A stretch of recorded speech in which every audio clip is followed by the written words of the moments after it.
16 African countries are landlocked. 16. This is not by accident. This is by design. The moment Africa solves that problem, the continent becomes unstoppable. For those that do not know me, my name is Timothy and I run a WhatsApp group for the Black Diaspora, a place where we study the moves the world makes around us. Every day, we break down global shifts, political patterns, and the power play shaping black futures everywhere.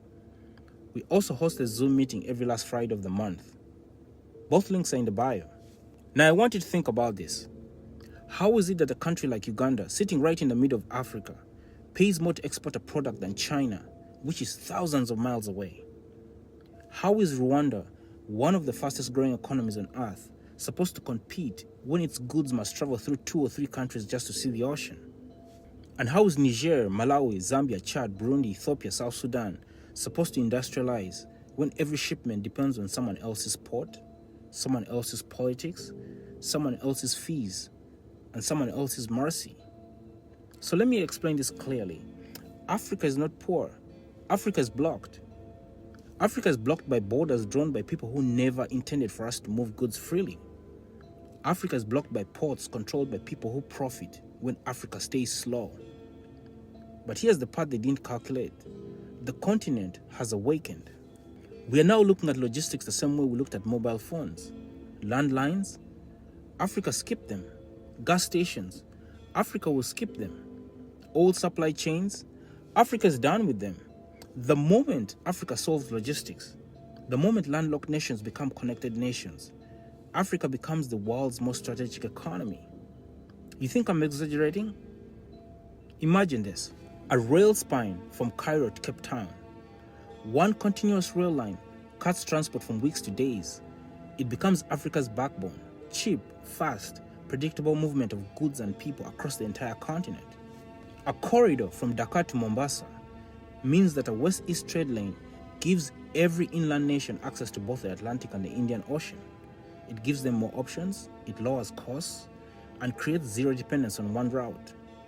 Creation of inland ports in Uganda, Rwanda, Zambia, Malawi, and Ethiopia means that cargo gets scanned, cleared, and processed before reaching the ocean. No bottlenecks, no 7-hour border queues.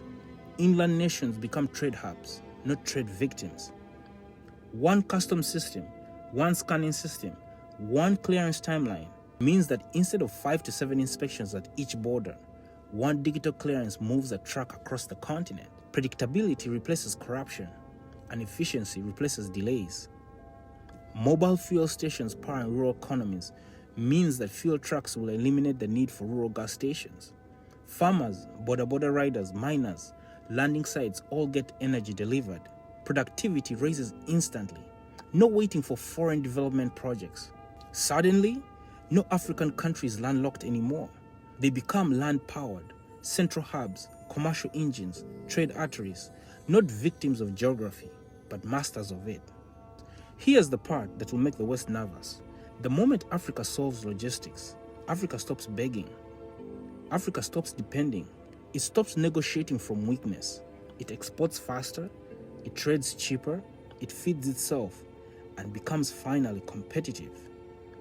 Logistics isn't trucks and roads. Logistics is sovereignty.